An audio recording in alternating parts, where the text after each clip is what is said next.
ইসলামী হালাকার আয়োজন করা হয়েছে। উক্ত ইসলামী হালাকার সম্মানিত সভাপতি, প্রধান অতিথি, আমন্ত্রিত উলামায়ে কেরাম, আমার সামনে উপবিষ্ট দিনদার, ইমানদার, পরহেজগার, মুত্তাকি বাপজিরা, ভাইরা, পদ্মার অন্তরালের পদ্মানিশী মা ও বোনেরা, সমস্ত প্রশংসার সে মহান আল্লাহ তাআলার জন্য, যার শেষ মেহেরবানিতে আজকে আমরা ইসলামী হালাকায় বসবার বলবার সুযোগ পেয়েছি। সেই মহান আল্লাহ তাআলার শুকরিয়া আদায় করছি। সকলে বলি আলহামদুলিল্লাহ। দরুদ ও সালাম বর্ষিত হোক বিশ্ব মানবতার মুক্তির দূত জনাব মুহাম্মদুর রাসূলুল্লাহ, বলি সাল্লাল্লাহু আলাইহি ওয়াসাল্লাম। সম্মানিত উপস্থিতি, আমি পবিত্র কোরআনুল কারীমের সূরা আরাফ এর ৩ নম্বর আয়াতে কারিমা তিলাওয়াত করেছি। ইনশাআল্লাহ সংক্ষিপ্ত আকারে আয়াতকে লক্ষ্য রেখে আমার আলোচনা শেষ করব ইনশাআল্লাহুল আযীম। সম্মানিত উপস্থিতি, আসলে আল্লাহ রাব্বুল আলামিন আমাদেরকে সৃষ্টি করে পৃথিবীতে পাঠিয়ে আমাদের জীবন বিধান হিসেবে কোরআনুল কারীম এবং পাশাপাশি সহিহ হাদিস দিয়েছেন। কথা বলেন তো, কথা ঠিক কিনা? এখন আমরা সেই কোরআন এবং সহিহ হাদিসের অনুসরণ করব, নাকি আমাদের বাপ দাদা যারা দুনিয়া থেকে বিদায় নিয়ে চলে গিয়েছে তাদের অনুসরণ করব? আমরা অনুসরণ করব কাকে? আল্লাহ, আল্লাহর রাসূলকে, নাকি আমার বাপ দাদার রেখে যাওয়া ধর্মটাকে? কোনটা অনুসরণ করব? আমার কথা মনে হয় বুঝতে পারেননি। আল্লাহ রাব্বুল আলামিন আমাদের উপরে যে জীবন বিধান দিয়েছেন, আল্লাহ তাআলা, আল্লাহর নবী বললেন, মা তারাকতু ফিকুম আমরাইন লান তাদিল্লু মা তামাসসাকতুম বিহিমা কিতাবাল্লাহি ওয়া সুন্নাতুর রাসূল। আমি বিদায় হজের ভাষণে বলেছিলেন যে আমি তোমাদের মাঝে দুটি জিনিস রেখে যাচ্ছি। একটি হচ্ছে আল্লাহর কিতাব, আর অপরটি হচ্ছে তার রাসূলের সুন্নাহ। এই দুইটিকে আমরা আঁকড়ে ধরবো, নাকি আমার বাপ দাদা 14 পুরুষ যেটা করেছে, আমার বাপ দাদা পীর পূজা করেছে, সেটা আমাকে করতে হবে? এরপরে আমার বাপ দাদা কোরআন হাদিস অনুসরণ করে নাই, তারা যেটা শুনেছে সেটাই পালন করেছে। মরসিয়া গান শুনেননি আপনারা? লাঠি খেলা দেখেননি? এগুলো করে গিয়েছে, যাত্রা পালা করে গিয়েছে। আমরা কি তার অনুসরণ করব? করা সম্ভব? নাকি কোরআন হাদিস অনুসরণ করব? হ্যাঁ, আমার বাপ দাদা, আপনার বাপ দাদা, আমাদের পূর্বপুরুষ যারা করে গিয়েছে, সেই কথা যদি কোরআন এবং সহিহ হাদিসের সাথে মিলে যায়, তাহলে আমরা সেই কথাগুলো গ্রহণ করতে বাধ্য। বলুন তো, কথা ঠিক কিনা? ইসলাম এমনিতেই আসেনি, সহমর্মিতার ভিত্তিতে এসেছে। ইসলাম ন্যায় নীতির ভিতর দিয়ে এসেছে। আপনি ইচ্ছা করলে এই বাপ দাদার ধর্ম অনুসরণ করবেন, এইটা হতে পারে না। ভাই, আমার জিজ্ঞাসা সেটা হচ্ছে, এই সাধারণত একটি মাটির পাতিল যখন আপনি কিনতে যান, তখন আপনি কি করে কিনেন? একটু যাচাই বাছাই করে কিনেন তো, নাকি বলে? একটা স্যান্ডেল কিনতে গেলেও আপনি যাচাই বাছাই করে নেন। বাপ দাদা চটি পড়েছে, চটি, খড়, এগুলো পরেন না। আগের দিনে বেড়া দিয়ে, তারপরে খেরের চাল দিয়ে বসবাস করেছে বাপ দাদারা, টালির ঘর দিয়ে বসবাস করেছে। আমরা আপনি করবেন? কেন করবেন না? করবেন না কেন? ওটাও তো বাপ দাদার অনুসরণ। সম্মানিত উপস্থিতি, ইসলামটা এসেছে সহমর্মিতার ভিত্তিতে। আগে লক্ষ্য করে দেখো, আল্লাহর নবী জনাবে মুহাম্মদুর রাসূলুল্লাহ সাল্লাল্লাহু আলাইহি ওয়াসাল্লামের একদল অশ্বারোহী সৈন্য নজদের দিকে পাঠিয়েছিলেন রাসূল সাল্লাল্লাহু আলাইহি ওয়াসাল্লাম।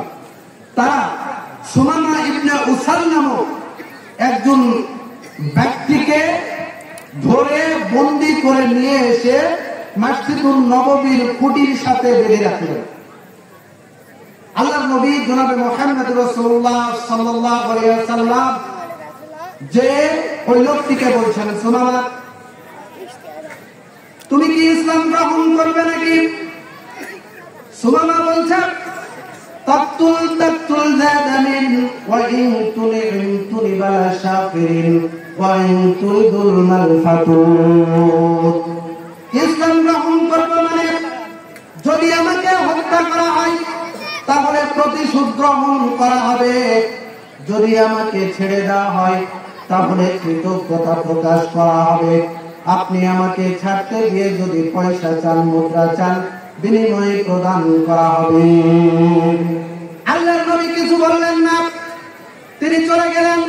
পরের দিন আবার আসলেন, এসে বলছেন সুমামা তুমি কি ইসলাম গ্রহণ করবে? সুমামা বলছে তাকতুল জাদামিন ওয়া ইন তুলিবালা শাকিরিন ওয়া ইন তুলিদুল মালফাতুত। ইসলাম গ্রহণ করব মানে আমাকে যদি হত্যা করা হয় বদলা নেওয়া হবে, প্রতিশোধ গ্রহণ করা হবে। যদি ছেড়ে দেওয়া হয় তাহলে কৃতজ্ঞতা প্রকাশ করা হবে। ছাড়তে গিয়ে যদি পয়সা চাওয়া হয়, মুদ্রা চাওয়া হয়, তাহলে তার বিনিময় প্রদান করা হবে। আল্লাহর নবী কিছু বললেন না, চলে গেলেন। পরের দিন আবার আসলেন, এসে বলছেন সুমামা তুমি কি ইসলাম গ্রহণ করবে? সুমামা বলছেন তাকতুল জাদামিন ওয়া ইন তুলিবালা শাকিরিন ওয়া ইন তুলিদুল মালফাতুত। একই কথা, ইসলাম গ্রহণ করব মানে আমাকে যদি হত্যা করা হয় তাহলে প্রতিশোধ গ্রহণ করা হবে। কেমন হুমকি? হুমকি দিচ্ছেন সুমামা, যদি আমাকে হত্যা করা হয়, আমাকে ধরে এনেছেন, যদি হত্যা করা হয় তাহলে প্রতিশোধ গ্রহণ করা হবে। আর যদি ছাড়তে গিয়ে যদি এমনিতে ছেড়ে দেন, কৃতজ্ঞতা প্রকাশ করা হবে। আর যদি ছাড়তে গিয়ে পয়সা চান, প্রদান করা হবে। আল্লাহর নবী সাহাবীদেরকে অর্ডার করলেন, সঙ্গে সাথে এই সুমামাকে তোমরা ছেড়ে দাও। ছেড়ে দেওয়া হলো। সুমামা খেজুরের বাগানের মাঝখান দিয়ে যাচ্ছেন আর চিন্তা করছেন, আরে আমি তাকে হত্যার হুমকি দিলাম, আমাকে তো ভালো প্রস্তাব দিল, কিন্তু আমি তাকে হত্যার হুমকি দিলাম। ভালো মানুষ দেখেছি বটে, এত ভালো মানুষ তো দেখি নাই। ভালো মানুষ দেখেছি বটে, এত নম্র স্বভাবের মানুষ তো আমার জীবনে কখনো দেখি নাই। তিনি সম্মুখে পানি পেলেন, গোসল করে আল্লাহর নবী জনাবে মুহাম্মদ রাসূলুল্লাহ সাল্লাল্লাহু আলাইহি ওয়াসাল্লামের নিকটে এসে বলছেন আশহাদু আল্লা ইলাহা ইল্লাল্লাহু ওয়াহদাহু লা শারীকা লাহু ওয়া আশহাদু আন্না মুহাম্মাদান আবদুহু ওয়া রাসূলুহু। আমি সাক্ষ্য দিচ্ছি আল্লাহ ছাড়া কোনো হক ইলাহ নেই। আমি আরো সাক্ষ্য দিচ্ছি মুহাম্মদ সাল্লাল্লাহু আলাইহি ওয়াসাল্লাম আল্লাহর বান্দা এবং রাসূল। আমার ভাইরা, সুমামা ইবনে উসাল আল্লাহর নবী জনাবে মুহাম্মদুর রাসূলুল্লাহ সাল্লাল্লাহু আলাইহি ওয়াসাল্লামকে বলছেন, ইয়া রাসূলুল্লাহ, এই জমিনের উপরে পৃথিবীর বুকে সবচাইতে যে ব্যক্তির মুখমণ্ডল, যে ব্যক্তির চেহারা আমার কাছে ঘৃণিত ছিল, আপনি এখন দেখছি পৃথিবীর বুকে যত ব্যক্তি আছে সবচাইতে মহব্বতের, সবচাইতে উৎকৃষ্ট মানের ব্যক্তি আমার নিকটে হে নবী আপনি। ইয়া রাসূলুল্লাহ, পৃথিবীর বুকে যত ধর্ম আছে সবচাইতে যে ধর্মটাকে আমি বেশি ঘৃণা করতাম সেটা হচ্ছে ইসলাম ধর্ম। কিন্তু আমি লক্ষ্য করে দেখলাম যে পৃথিবীর বুকে যত ধর্ম আছে তার মধ্যে উৎকৃষ্ট মানের ধর্ম হচ্ছে আপনার ইসলাম ধর্ম। ইয়া রাসূলুল্লাহ, সবচাইতে যেই নগরীটাকে আমি বেশি ঘৃণা করতাম সেইটা হচ্ছে এই মদিনা শহরকে। অথচ আমি দেখি পৃথিবীর ভিতরে সবচাইতে উন্নত মানের, উৎকৃষ্ট মানের, পছন্দের শহর হচ্ছে এই মদিনা শহর। ইসলাম এমনিতে এসেছে, সহমর্মিতার ভিত্তিতে এসেছে, পড়া কথার দ্বারা নয়, হিংসাত্মক মনোভাবের মাধ্যমে নয়। সহমর্মিতার ভিত্তিতে এসেছে। সুতরাং এই ধর্মটাকে পালন করতে হবে পিতা মাতার অনুসরণ দিয়ে নয়, কোরআন এবং হাদিসের অনুসরণ দিয়ে। কোরআন এবং হাদিসের অনুসরণ দিয়ে আপনাকে ইসলামটাকে মানতে হবে। কোরআন এবং সহিহ হাদিস যেভাবে যেই নীতিতে আপনাকে চলতে বলে আপনাকে সেই নীতিতে চলতে হবে। এর নাম হচ্ছে ইসলাম। ইসলাম ঠুনকো নয়। এক গিলাস পানি পান করতে যেখানে 5টি নিয়ম ফলো করতে হয়, এর নাম হচ্ছে ইসলাম। আপনি এক লুকমা ভাত খাবেন, ভাত শেষ করে খাবেন, শেষ পর্যন্ত 7টি দোয়ার প্রয়োজন হয়, এর নাম হচ্ছে ইসলাম। আপনার বাপ-দাদার ধর্ম দিয়ে ইসলাম চলে না। কথা ঠিক কিনা? আমি যে আয়াতটি তিলাওয়াত করেছি, আল্লাহ রাব্বুল আলামিন বলেছেন, ইত্তাবিউ মা উনজিলা ইলাইকুম মির রাব্বিকুম ওয়া লা তাত্তাবিউ মিন দুনিহি আউলিয়া কালিলাম মা তাযাক্কারুন। আল্লাহ রাব্বুল আলামিন বলেছেন, তোমাদের রবের পক্ষ থেকে তোমাদের উপরে যা নাযিল করা হয়েছে তার অনুসরণ করো। আল্লাহ বলছেন, কি বলছেন? তোমাদের রবের পক্ষ থেকে যা নাযিল করা হয়েছে তার অনুসরণ করো, তাকে ছাড়া অন্য কোন অভিভাবকের অনুসরণ করো না। অভিভাবক মানে পীর, কবর পূজা করো না। আপনি যখন কোন অসুস্থ হয়ে যান, একমাত্র আল্লাহ সুবহানাহু ওয়া তাআলার নিকটে বলুন। আপনি কখনো পীরের নিকটে বলেন না, মাজারের নিকটে আপনি ধর্ম ধরবেন না। এইটা ইসলাম বরদাস্ত করে না। এর নাম ইসলাম নয়। ইসলাম হচ্ছে আল্লাহ সুবহানাহু ওয়া তাআলাকে জানান। যদি আপনার কোনো সমস্যা হয়, এমনকি যদি স্যান্ডেলের ফিতাও ছিঁড়ে যায়, তবুও কার কাছে বলবেন? আল্লাহ সুবহানাহু ওয়া তাআলাকে বলবেন। আমার ভাইরা, আল্লাহ রাব্বুল আলামিন বলেছেন, মিল্লাতা আবিকুম ইব্রাহিম হুয়া সাম্মাকুমুল মুসলিমিন। আল্লাহ রাব্বুল আলামিন বলেছেন সূরা হজ 78 নম্বর আয়াতের মাঝখানে আয়াতটি রয়েছে, এই অংশটি রয়েছে। আল্লাহ রাব্বুল আলামিন বলেছেন, তোমাদের জাতির পিতা তার নাম ইব্রাহিম, তিনি তোমাদের নাম রেখেছেন মুসলমান। কার কথা? আল্লাহর কথা। আল্লাহ রাব্বুল আলামিন বলেছেন, তোমাদের জাতির পিতা তার নাম ইব্রাহিম, তিনি তোমাদের নাম রেখেছেন মুসলমান। সেই ইব্রাহিম আলাইহিস সালাম, তার পিতা একজন আদর ছিল, মূর্তি পূজক ছিল।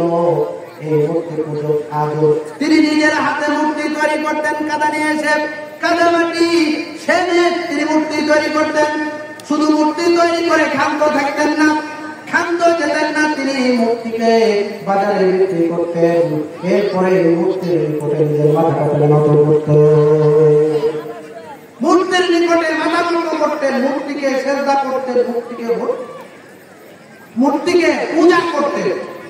আমার ভাইরা, হযরত ইব্রাহিম আলাইহিস সালাম তার পিতা আদরের নিকটে গেলেন, যে বলছেন আল্লাহ রাব্বুল আলামিন জানিয়ে দিলেন যে পিতা ইব্রাহিম আলাইহিস সালাম তার পিতা আদরকে কিভাবে দাওয়াত প্রদান করলেন।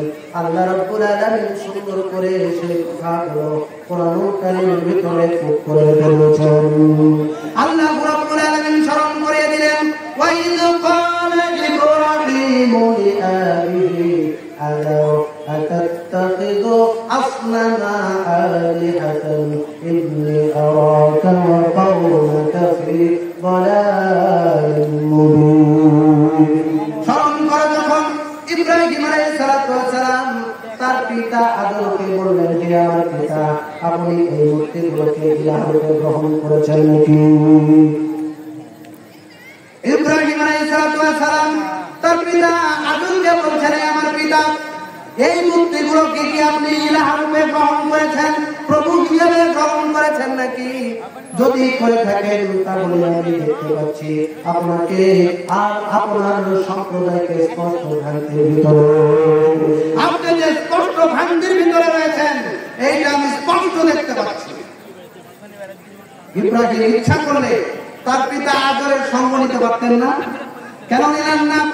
আমার হৃদয়ের সমস্ত উজাড় করে দিয়ে হযরত ইব্রাহিম আলাইহিস সালাম তার পিতাকে বোঝানোর চেষ্টা করলেন। সূরা মারইয়ামের ভিতরে, সূরা মারইয়ামের 42 নম্বর আয়াত দ্বারা আল্লাহ রাব্বুল আলামিন জানিয়ে দিলেন যে ইব্রাহিম আলাইহিস সালাম তার পিতাকে কিভাবে হৃদয়ের সমস্ত কিছু উজাড় করে পিতাকে ফেরানোর চেষ্টা করেছেন। আমার ভাইরা, আল্লাহ রাব্বুল আলামিন জানিয়েছেন যে ইব্রাহিম আলাইহিস সালাম কিভাবে তার পিতাকে আহ্বান করলেন। ইব্রাহিম আলাইহিস সালাম বলেন, ইদ ক্বালা লিআবিহি ইয়া আবাতি লিমা তা'বুদু লা তা'বুদু মা লা ইয়াসমা'ু ওয়া লা ইউবসিরু ওয়া লা ইউগনি আনকা শাইআ। তিনি তার পিতাকে বলছেন, আমার পিতা, আপনি কেন এই মূর্তিগুলোর ইবাদত করেন? কি কারণে আপনি এই মূর্তিগুলোর ইবাদত করেন? অথচ এই মূর্তিগুলো যে আপনার কোনো কথা শুনতে পায় না, দেখতেও পায় না, আপনার কোনো উপকারও করতে পারে না, ক্ষতিও করতে পারে না, ঠিক কিনা? যে মূর্তিগুলোর ইবাদত করা হয়, এই মূর্তি কোনো উপকার করতে পারে? কথা বলবেন, উপকার করতে পারে? কোনো ক্ষতি করতে পারে? যেখানে মানুষ কবর দেওয়া হলো না, এইটাকে আবার মাজার তৈরি করা হলো।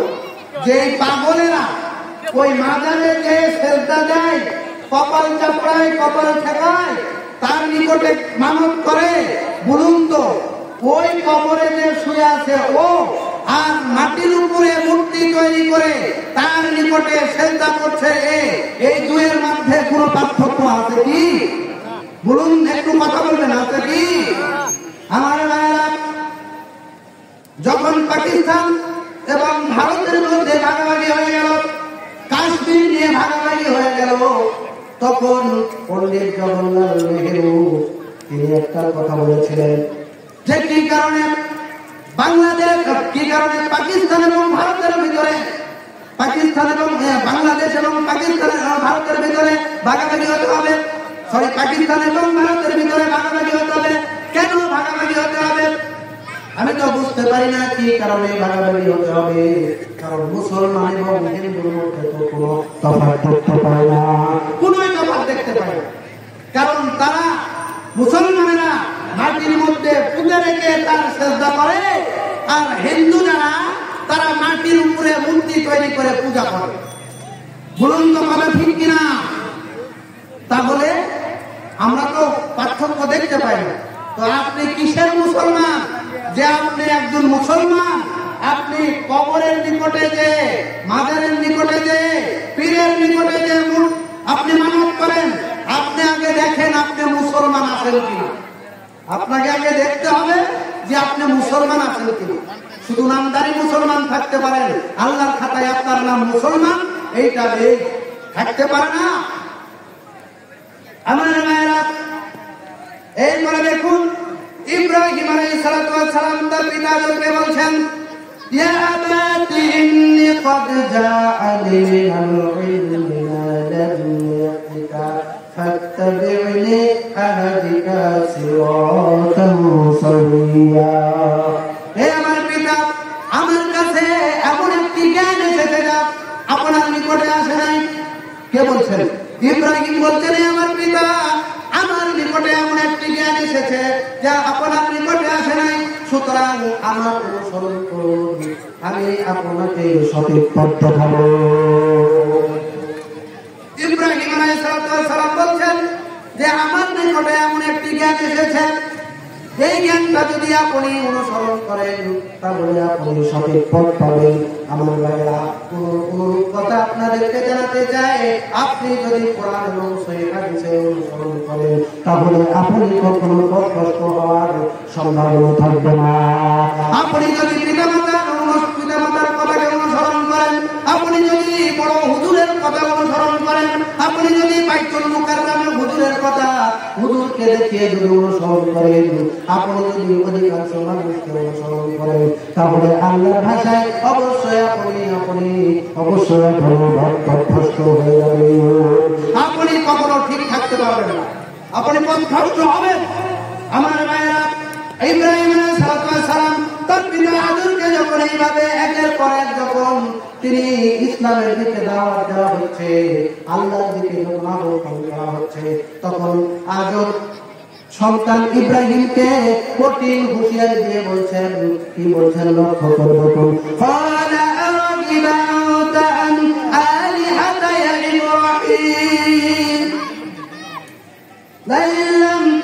আবিহি লাআরজুমান্নাকা ওয়াহজুরনিয়া। পিতা আদর বললেন, হে ইব্রাহিম, তুমি কি আমার দেবদেবী হতে বিমুখ নাকি? আমার যে দেবদেবী আমরা ইবাদত করি, যার পূজা করি, তার থেকে তুমি বিমুখ নাকি? যদি তুমি এর থেকে বিরত না হও তাহলে তোমাকে হত্যা করা হবে। এই মুহূর্তে আমার বাড়ি থেকে তুমি বের হয়ে যাও।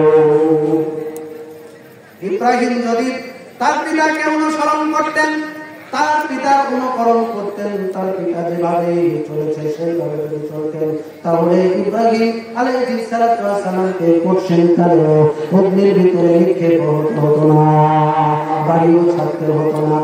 কথা বলুন ঠিক কিনা আমার ভাইরা? এর নাম হলো অনুসরণ। কোরআন এবং হাদিসের অনুসরণ করতে গিয়ে যদি আপনাকে দেশটাকে ত্যাগ করতে হয় তবুও কোনো অসুবিধা নেই। আল্লাহ রাব্বুল আলামিন বলেছেন, ওয়া মান ইয়ারগাবু আন মিল্লাতা ইব্রাহিম ইল্লা মান সাফিহান নাফসাহু। আল্লাহ রাব্বুল আলামিন বলেছেন, তার কোন বোঝার কেউ হতে পারে যে আমার ইব্রাহিমের ধর্ম আদর্শ হতে বিমুখ হয়ে গেছে। আমার ইব্রাহিমের যে আদর্শ, এই আদর্শ থেকে যে বিমুখ হয়েছে, মুখ ফিরিয়ে দিয়েছে, তার মতো নির্মল, তার মতন পাগল এই পৃথিবীর বুকে আর কেউ হতে পারে? আমার ভাইরা, তার পিতা আদম আল্লাহর নবী জনাবে মুহাম্মদ রাসূলুল্লাহ সাল্লাল্লাহু আলাইহি ওয়াসাল্লাম বলেছেন, আবু হুরায়রা রাদিয়াল্লাহু তাআলা বলতে বর্ণিত, তিনি বলেন, রাসূলুল্লাহ সাল্লাল্লাহু আলাইহি ওয়াসাল্লাম বলেছেন, কিয়ামতের কঠিন দিনে সময় মুহূর্তে ইব্রাহিম আলাইহিস সালাম তার পিতা আদমের সাক্ষাৎ পাবেন। তিনি তার পিতাকে বললেন, পিতা, আমি কি আপনাকে দুনিয়াতে বলি নাই যে আমার অনুসরণ করবেন? তাহলে আজকে এই অবস্থা দেখতে হতো না। ইব্রাহিম আলাইহিস সালামকে তার পিতা আদম বলছেন, ইব্রাহিম, আজকে তোমার অনুসরণ করব, তোমার সব কথা শুনবো, তুমি যা বলবা তাই শুনবো, আমাকে থেকে রক্ষা করো। ইব্রাহিম আলাইহিস সালাম আল্লাহ রাব্বুল আলামিনের কাছে প্রার্থনা করে বলেন, রব্বুল আলামিন, আপনি তো আমাকে কথা দিয়েছেন যে আমাকে আপনি কিয়ামতের দিনে অপমান করবেন না। আজকে আমার পিতা, আজকে আপনার, হে আল্লাহ, আপনার রহমত থেকে বঞ্চিত, এর থেকে না, আপনার রহমত থেকে বঞ্চিত, এর থেকে অপমান, এর থেকে অপমান আমার জীবনে আর কি হতে পারে? আমার ভাইরা, আল্লাহ রাব্বুল আলামিন ইব্রাহিম আলাইহিস সালামকে বললেন, ইব্রাহিম, তোমার কি জানাই আমার জান্নাতটা কাফেরদের জন্য, আমার জান্নাতটাকে হারাম করে দিয়েছি। সুতরাং তোমার পায়ের নিচের দিকে দেখো, পায়ের দিকে লক্ষ্য করে দেখলেন কাদা গোবরে লন্ডভন্ড, চতুষ্পদ জন্তু নাই, শ্রীগালের নাই, একটি জন্তু পড়ে আছে, দাঁড়িয়ে আছে। ইব্রাহিম আলাইহিস সালাম লক্ষ্য করে দেখলেন ফেরেশতারা চার পা ধরে জাহান্নামে নিক্ষেপ করেছে। আমার ভাইরা, লক্ষ্য করে দেখবেন, আপনি যদি কোরআনের বিরোধিতা করেন, আপনি যদি ইসলামের বিরোধিতা করেন, আপনি যদি ইসলামকে, কোরআনকে, হাদিসকে যদি আপনার পিতামাতাকে কোরআন হাদিসের উপরে প্রাধান্য দেন, তাহলে ইব্রাহিম আলাইহিস সালামের পিতা যেভাবে কাদায় লন্ডভন্ড হয়ে জাহান্নামে নিক্ষিপ্ত হয়েছে, ওই জাহান্নাম থেকে ঠেকানোর জন্য পৃথিবীতে দ্বিতীয় কেউ থাকবে না। আমার ভাইরা, লক্ষ্য করে দেখবেন, ইব্রাহিম আলাইহিস সালাম এত বড় মাপের নবী হওয়ার পরেও আল্লাহ রাব্বুল আলামিন যাকে খলিলুল্লাহ হিসেবে উপাধি দান করেছেন, নিজের বন্ধু হিসেবে না, খলিলুল্লাহ বলে তিনি স্বীকৃতি দিয়েছেন। এক বড় নবী কিয়ামতের কঠিন ময়দানে প্রত্যেকটা মানুষ উলঙ্গ অবস্থায় উঠবেন। কথা বলবেন ঠিক কিনা? প্রতিটা মানুষ কিয়ামতের মাঠে উলঙ্গ অবস্থায় উঠবে। সর্বপ্রথম যে ব্যক্তিটিকে পোশাক পরানো হবে তার নাম হচ্ছে আমাদের জাতির পিতা হযরত ইব্রাহিম আলাইহিস সালাম। এত বড় মাপের নবী হওয়ার পরেও নিজের পিতাকে আগুন, জাহান্নামের আগুন থেকে রক্ষা করতে পারেন। তাহলে এই পীরেরা এত বড় মাপের নবী হওয়ার পরেও আমাকে আপনাকে লক্ষ্য করতে হবে, এত বড় মাপের নবী হওয়ার পরেও নিজের পিতাকে জাহান্নাম থেকে ঠেকাতে পারে না। তাহলে ওই পীর, ওই মুর্শিদি, ওই আপনার কি বলে মানা, এরা কি করে ঠেকাতে পারবে বলুন তো? এটা কি সম্ভব? আমার ভাইরা, এখানে এই খাদ্য নয়, লক্ষ্য করে দেখবেন আরো বিষয় রয়েছে। সহিহ বুখারীর প্রথম খণ্ড 3 নম্বরের হাদিস, ওহির সূচনা। আম্মা জান আয়েশা রাদিয়াল্লাহু তাআলা আনহা হতে বর্ণিত, তিনি বলেন যে রাসূলুল্লাহ সাল্লাল্লাহু আলাইহি ওয়াসাল্লাম গারে হেরার মধ্যে ছিলেন। গারে হেরা অর্থাৎ হেরা গুহায়, যেখানে কোরআন অবতীর্ণ হয়েছিল। আম্মা জান আয়েশা রাদিয়াল্লাহু তাআলা আনহা হতে বর্ণিত, তিনি বলেন যে রাসূলুল্লাহ সাল্লাল্লাহু আলাইহি ওয়াসাল্লাম গারে হেরায় অবস্থান করে। কখনো নিজে বাড়ি থেকে খাবার নিয়ে তিনি খেতেন, আবার কখনো আম্মা জান খাদিজা রাদিয়াল্লাহু তাআলা আনহা খাবার গ্রহণ করে বসতেন। আমার মায়েরা, বিশ্বনবী জনাবে মুহাম্মদ রাসূলুল্লাহ সাল্লাল্লাহু আলাইহি ওয়াসাল্লাম গারে হেরায় অবস্থানকালে জিবরাইল আলাইহিস সালাম ওহী নিয়ে এসে যখন তার নিকটে বললেন, ইকরা আল কুরআন, আল্লাহ নবী জনাবে মুহাম্মদ রাসূলুল্লাহ সাল্লাল্লাহু আলাইহি ওয়াসাল্লাম বললেন, মা আনা বিকারিন, আমি তো পড়তে জানি না। এরপরে আল্লাহ নবী জনাবে মুহাম্মদ রাসূলুল্লাহ সাল্লাল্লাহু আলাইহি ওয়াসাল্লাম বলেছেন যে জিবরাইল আলাইহিস সালাম আমাকে বুকের সাথে জড়িয়ে এমন জোরে চাপ দিলেন যে আমার খুব কষ্ট হচ্ছিল। তিনি ছেড়ে দিয়ে বললেন, হ্যাঁ নবী, ইকরা, আপনি পড়ুন। আল্লাহ নবী জনাবে মুহাম্মদ রাসূলুল্লাহ সাল্লাল্লাহু আলাইহি ওয়াসাল্লাম বললেন, কুনতু আনা বিকারিন, আমি তো পড়তে জানি না, আমি তো পড়তে পারি না। জিবরাইল আলাইহিস সালাম আবার রাসূল সাল্লাল্লাহু আলাইহি ওয়াসাল্লামকে বুকের সাথে জড়িয়ে নিলেন, এত জোরে চাপ মারলেন। নবী করিম সাল্লাল্লাহু আলাইহি ওয়াসাল্লাম বলছেন, এত জোরে চাপ মারছে, আমার কষ্ট হচ্ছে। আমি বললাম, ইয়া রাসূলুল্লাহ, আবার বলছেন। এরপর আল্লাহ নবী বলছেন, আল্লাহ নবী জিবরাইল বলছেন, ইয়া রাসূলুল্লাহ, প্রার্থনা করুন। আল্লাহ নবী বলছেন, ফাকুলতু মা আনা বিকারিন, আমি তো পড়তে জানি না। এরপরে জিবরাইল আলাইহিস সালাম রাসূলকে আবার বুকের সাথে জড়িয়ে এমন জোরে চাপ মারলেন, আল্লাহ নবী বললেন, সবচাইতে বেশি আমার কষ্ট শুরু হয়ে গেল।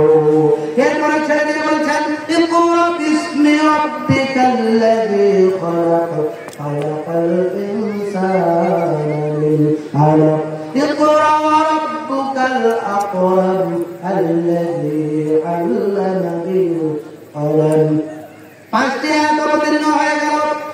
আল্লাহ নবী জনাবে মুহাম্মদ রাসূলুল্লাহ সাল্লাল্লাহু আলাইহি ওয়াসাল্লাম ভয় পেয়ে গিয়েছেন, অত্যন্ত ভয়, থরথর করে কাঁপছেন। তিনি বাড়িতে চলে আসলেন। আম্মা জান তার স্ত্রী আম্মা জান খাদিজা রাদিয়াল্লাহু তাআলা আনহার নিকটে এসে বললেন, হে খাদিজা, জামিলুনি জামিলুনি মা জামালুহা হাত্তা জামালুহু, আমাকে চাদর দ্বারা আবৃত করো, আমাকে চাদর দ্বারা আবৃত করো। রাসূলুল্লাহ সাল্লাল্লাহু আলাইহি ওয়াসাল্লামকে চাদর দ্বারা আবৃত করা হলো। তিনি শঙ্কামুক্ত হয়ে গেলেন। আল্লাহ নবী বলছেন, আমি সম্পূর্ণ ঘটনাগুলো আমার স্ত্রী খাদিজা রাদিয়াল্লাহু তাআলা আনহার নিকটে বর্ণনা করলাম এবং বললাম, আমার বড় আশঙ্কা রয়েছে, আমার বড় ভয় হচ্ছে। আম্মা জান খাদিজা রাদিয়াল্লাহু তাআলা আনহা তিনি বলছেন, ইয়া রাসূলুল্লাহ, আপনার ভয় পাওয়ার কোনো কারণ নেই, কারণ আল্লাহ রাব্বুল আলামিন আপনাকে লাঞ্ছিত করবেন না, অপমান করবেন না, কারণ আপনি ইয়াতীমের পাশে দাঁড়ান, আপনি অসহায় দুস্থ মানুষকে খাবার দেন, আপনি গরিব অসহায় দুস্থ মানুষের পাশে দাঁড়ান। সুতরাং এই দিক দিয়ে লক্ষ্য করা যায়, আল্লাহ রাব্বুল আলামিন আপনাকে কখনো লাঞ্ছিত করবেন না। আমার ভাইরা, আম্মা জান খাদিজা রাদিয়াল্লাহু তাআলা আনহা নবী করিম সাল্লাল্লাহু আলাইহি ওয়াসাল্লামকে সঙ্গে নিয়ে তিনি চলে গেলেন তার চাচাতো ভাই ওরাকা বিন নওফেলের নিকটে। ওরাকা বিন নওফেলের নিকটে গেলেন। যাওয়ার পর সম্পূর্ণ বৃত্তান্ত খুলে বললেন। ওরাকা বিন নওফেল বুঝতে পেরেছেন। তিনি বললেন, আমি বুঝতে পেরেছি, এইটা হচ্ছে একজন বার্তাবাহক ফেরেশতা, যার নাম হচ্ছেন হযরতে জিবরাইল আলাইহিস সালাম। ওয়াল্লাহি, আল্লাহর কসম, যেই দিন তোমাকে তোমার আল্লাহ নবীকে বলছেন নওফেল, ওয়ারাকা বিন নওফেল, আল্লাহ নবীকে বলছেন ভাতিজা। ওয়াল্লাহি, আল্লাহর কসম করে বলি, যেই দিন তোমাকে তোমার মহল্লার লোকেরা, তোমার এলাকার লোকেরা তোমাকে বের করে দিবে, ওয়াল্লাহি, আল্লাহর কসম, ওই দিন যদি আমি থাকি তাহলে আমি অবশ্যই তোমাকে সহযোগিতা করব। আমার মায়েরা, আল্লাহর নবী জনাবে মুহাম্মদ রাসূলুল্লাহ সাল্লাল্লাহু আলাইহি ওয়াসাল্লাম বলছেন, এলাকার লোকেরা আমাকে বের করে দিবে, এটা কি করে সম্ভব হতেই পারে না। আল্লাহর নবী জনাবে মুহাম্মদ রাসূলুল্লাহ সাল্লাল্লাহু আলাইহি ওয়াসাল্লাম ওয়ারাকা বিন নওফেলের যে ভবিষ্যৎবাণী রাসূলের উপরে দেওয়া, আমি যে ঘটনাটি বললাম, ঘটনা বলার উদ্দেশ্য একটাই, সেইটা হচ্ছে ওয়ারাকা বিন নওফেল একজন পাদ্রী ছিলেন, খ্রিস্টান পাদ্রী, ঈসাই ধর্মের অনুসারী। তিনি বিশ্বনবী জনাবে মুহাম্মদ রাসূলুল্লাহ সাল্লাল্লাহু আলাইহি ওয়াসাল্লামের উপরে যে ভবিষ্যৎবাণী করেছেন, এই ভবিষ্যৎবাণীটা কয়েকদিন পরে রাসূল সাল্লাল্লাহু আলাইহি ওয়াসাল্লাম বুঝতে পেরেছেন। কেমন করে বুঝতে পারলেন? আল্লাহর নবী বলছেন যে সর্বপ্রথমে আমার নিকটে পরে আয়াতটি আয়াত অবতীর্ণ হলো, সূরা সূরা 214 নম্বর আয়াত অবতীর্ণ হলো। আল্লাহ রাব্বুল আলামিন বলেছেন, ওয়া আনদিরহুম আশিরাতাকাল আকরাবিন। হে নবী, আপনি আগে আপনার নিকট আত্মীয়দেরকে সতর্ক করুন। এই আয়াতটি যখন আমার নিকটে অবতীর্ণ হলো, তখন আমি পাহাড়ের উপরে উঠে আমি একদিন সকালে পাহাড়ের উপরে উঠে হাই সকাল বলে যখন ডাকছিলাম, মক্কার কুরাইশদের মধ্যে মক্কার যতগুলো সম্প্রদায় ছিল প্রত্যেকেই আমার সামনে উপস্থিত হয়ে গেল। আমি তাদেরকে বললাম, ও আমার বন্ধুগণ, লক্ষ্য করো, এই পাহাড় যে রয়েছে, পাহাড়ের অপর প্রান্তে আমি যদি বলি, এই পাহাড়ের অপর প্রান্তে একজন শত্রু সৈন্য তোমাদেরকে আক্রমণ করার জন্য উৎপেতে বসে আছে। আমি যে কথা বললাম, এই কথা কি তোমরা বিশ্বাস করবে? সকলেই বলল না। কেন বিশ্বাস করবো না? আমরা তো তোমাকে সত্যবাদী হিসাবে জানতাম, তোমাকে আমরা আল আমিন বলে জেনেছি, সুতরাং তুমি যা বলবে আমরা সেটাই বিশ্বাস করে নেব। এরপরে আল্লাহর নবী জনাবে মুহাম্মদ রাসূলুল্লাহ সাল্লাল্লাহু আলাইহি ওয়াসাল্লাম বললেন, ফাকিন্নী নাজরাতুম মিনাল্লাহি আযাবিন শাদীদ। আল্লাহর নবী বলেছেন, বন্ধুগণ, লক্ষ্য করে দেখুন, আমি কিয়ামতের কঠিন ভয়ঙ্কর, কিয়ামতের কঠিন আযাবের পাককালে তোমাদের জন্য সতর্ককারী রূপে আগমন করেছি। সুতরাং আল্লাহর নবী প্রতিটি সম্প্রদায়ের নাম উল্লেখ করে করে তিনি বলছেন, আমার সারা কুরাইশ, হে কুরাইশগণ, হে বনু আব্দুল ওয়াইদ, হে বনু আব্দুল মানাফ, হে বনু আব্দুল শাম, হে বনু হাশিম, হে বনু আব্দুল মুত্তালিব,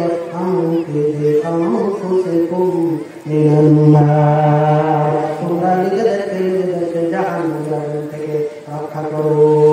এই কথা বলার সঙ্গে সঙ্গে আবু লাহাব সহ্য করতে পারে নাই। আবু লাহাব গর্জে উঠে বললেন, তাব্বালাকা আলিহাতা জামাআতানা, ধ্বংস হোক হে মুহাম্মদ, এই কারণে কি তুমি আমাদেরকে এই জায়গায় আহ্বান করেছো, আমাদেরকে ডেকে এনেছো? ধ্বংস হোক তোমার এমন উদ্ধতপূর্ণ আচরণ।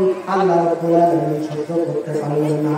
আবু লাহাব যে বিশ্বনবী জনাবে মুহাম্মদ রাসূলুল্লাহ সাল্লাল্লাহু আলাইহি ওয়াসাল্লামের উপরে এমন উদ্ধতপূর্ণ আচরণ সহ্য করতে পারলেন না। তাই তো আল্লাহ রাব্বুল আলামিন চিরন্তন বিনাশ করে বললেন, তাব্বাত ইয়াদা আবি লাহাবিন ওয়া তাব। ধ্বংস হোক আবু লাহাবের দুই হাত, ধ্বংস হোক আবু লাহাব নিজে। আমার ভাইরা, শুধু ওই সময় আবু লাহাব ছিল, এখন আর নেই। কথা বলবেন? ওই সময় শুধু আবু লাহাব ছিল, কোরআন বাধা দিয়েছে, কোরআনের দাওয়াত বাধা দিয়েছে, সালাত আদায়ের জন্য বাধা দিয়েছে। বর্তমান যুগে আর নেই। একটু দূরে বলবেন, আছে কি নেই? এখনো আছে। তার মানে চিরন্তন বিনাশকারী, শুধু তখনই কাজ করেছে, এখন আপনি কাজ করবে না, করবে কিনা? আমার ভাইরা, পৃথিবীতে যতদিন পর্যন্ত ইসলামের দাওয়াত চলবে ততদিন পর্যন্ত যারা রয়েছে তারা বাধা প্রদান করবে। যতদিন পর্যন্ত বাধা প্রদান করা হবে, কোরআনের দাওয়াতের বাধা প্রদান করা হবে, সালাতের বাধা প্রদান করা হবে, আহলুল হাদিসের মসজিদগুলো ভেঙে তছনছ করে দেওয়া হবে, যতদিন পর্যন্ত সূরা লাহাব পাঠ করা হবে, ততদিন পর্যন্ত এই ব্যাকুলদের জন্য আল্লাহর পক্ষ থেকে অভিশাপ আসতেই থাকবে, আসতেই থাকবে এই অভিশাপ। আমার ভাইরা, আল্লাহর নবী জনাবে মুহাম্মদ রাসূলুল্লাহ সাল্লাল্লাহু আলাইহি ওয়াসাল্লাম তিনি ইচ্ছা করলে নিজেই তিনি রক্ষা পাওয়ার চেষ্টা করতেন। তিনি তার কুরাইশদেরকে, আব্দুল ওয়াইদেরকে, তার যতগুলো সম্প্রদায় ছিল, কাউকে দাওয়াত দেওয়ার কোনো প্রয়োজন ছিল না। যখন দাওয়াত দেওয়া হলো তখন নবীকে প্রস্তাব দেওয়া হলো, হে মুহাম্মদ খবরদার, তুমি আর ইসলামের দাওয়াত দিও না, এক আল্লাহর দাওয়াত দিও না। তুমি যদি ইচ্ছা করো তাহলে তোমাকে এই মক্কার প্রেসিডেন্ট বানিয়ে দেওয়া হবে। যদি তুমি রাজি থাকো তাহলে আমরা তোমাকে সবচাইতে সুন্দরী রমণীর সাথে বিবাহ দিব। বিশ্বনবী জনাবে মুহাম্মদ রাসূলুল্লাহ সাল্লাল্লাহু আলাইহি ওয়াসাল্লাম যদি আপনারা 14 পুরুষের যদি আইন যদি মানতেন, তাহলে তিনি কুরাইশের নিকটে ইসলামের দাওয়াত পৌঁছাতেন না। ঠিক কিনা? তিনি পৌঁছাতেন না। আমার ভাইরা, বিশ্বনবী জনাবে মুহাম্মদ রাসূলুল্লাহ সাল্লাল্লাহু আলাইহি ওয়াসাল্লাম এমন একজন ছিলেন যিনি বিশ্বনবী জনাবে মুহাম্মদ রাসূলুল্লাহ সাল্লাল্লাহু আলাইহি ওয়াসাল্লাম ইসলামের জন্য তিনি নিজের অন্তরটাকে উজাড় করে দিয়ে দাওয়াতের কাজ চালিয়েছে। তখন যুদ্ধ করা লাগে নাই। আচ্ছা, আপনাদের নিকটে আরেকটি প্রশ্ন করা হবে, সেইটা হচ্ছে বলুন তো, সালাত 5 ওয়াক্ত সালাত যে ফরজ হয়েছে, যুদ্ধের মাধ্যমে কি 5 ওয়াক্ত সালাত ফরজ হয়েছে নাকি?